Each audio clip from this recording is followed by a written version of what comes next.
دوستو، خداوند کا کلام آپ تک پہنچا ہے۔ پلیز لائک اور شیئر لازمی کیجیے۔ God bless you. مقدس متی کی انجیل اس کا 19واں باب۔ جب یسوع یہ باتیں ختم کر چکا تو ایسا ہوا کہ گلیل سے روانہ ہو کر یردن کے پار یہودیہ کی سرحدوں میں آیا، اور ایک بڑی بھیڑ اس کے پیچھے ہو لی، اور اس نے انہیں وہاں اچھا کیا۔ اور فریسی اسے آزمانے کو اس کے پاس آئے اور کہنے لگے، کیا ہر ایک سبب سے اپنی بیوی کو چھوڑ دینا روا ہے؟ اس نے جواب میں کہا، کیا تم نے نہیں پڑھا کہ جس نے انہیں بنایا اس نے ابتدا ہی سے انہیں مرد اور عورت بنا کر کہا کہ اس سبب سے مرد باپ سے اور ماں سے جدا ہو کر اپنی بیوی کے ساتھ رہے گا، اور وہ دونوں ایک جسم ہوں گے۔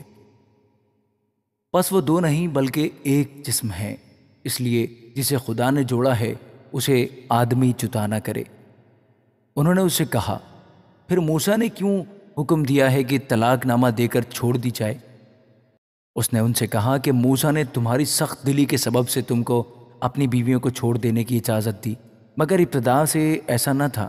اور میں تم سے کہتا ہوں کہ جو کوئی اپنی بیوی کو حرام کاری کے سوا کسی اور سبب سے چھوڑ دے اور دوسری سے بیاہ کرے، وہ زنا کرتا ہے، اور جو کوئی چھوڑی ہوئی سے بیاہ کر لے وہ بھی زنا کرتا ہے۔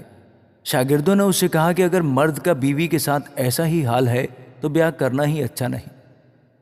اس نے ان سے کہا کہ سب اس بات کو قبول نہیں کر سکتے، مگر وہی جن کو یہ قدرت دی گئی ہے، کیونکہ بعض کھوجے ایسے ہیں جو ماں کے پیٹ ہی سے ایسے پیدا ہوئے، اور بعض کھوجے ایسے ہیں جن کو آدمیوں نے کھوجا بنایا، اور بعض کھوجے ایسے ہیں جنہوں نے آسمان کی بادشاہی کے لیے اپنے آپ کو کھوجا بنایا۔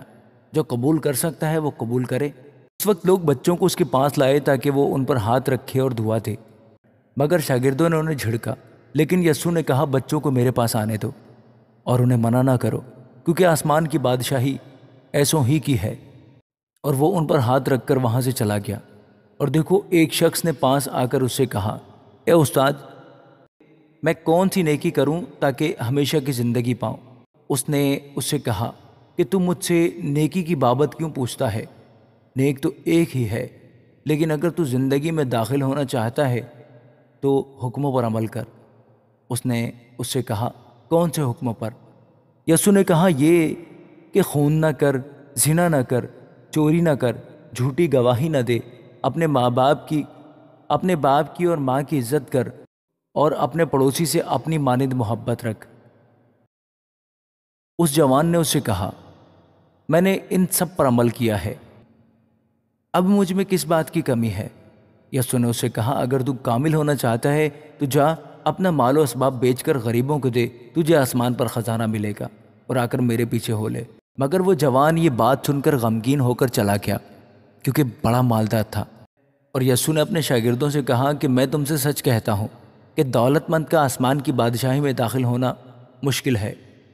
اور پھر تم سے کہتا ہوں کہ اونٹ کا سوئی کے ناکے میں سے نکل جانا اس سے آسان ہے کہ دولت مند خدا کی بادشاہی میں داخل ہو۔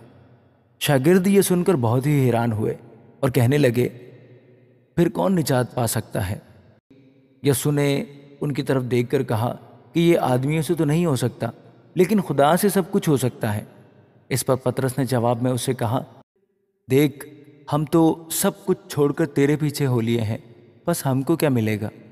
یسوع نے ان سے کہا، میں تم سے سچ کہتا ہوں کہ جب ابن آدم نئی پیدائش میں اپنے جلال کے تخت پر بیٹھے گا تو تم بھی جو میرے پیچھے ہو لیے ہو 12 تختوں پر بیٹھ کر اسرائیل کے 12 قبیلوں کا انصاف کرو گے۔ اور جس کسی نے گھروں یا بھائیوں یا بہنوں یا باپ یا ماں یا بچوں یا کھیتوں کو میرے نام کی خاطر چھوڑ دیا ہے، اس کو 100 گنا ملے گا اور ہمیشہ کی زندگی کا وارث ہوگا۔ لیکن بہت سے اول آخر ہو جائیں گے اور آخر اول۔ آمین۔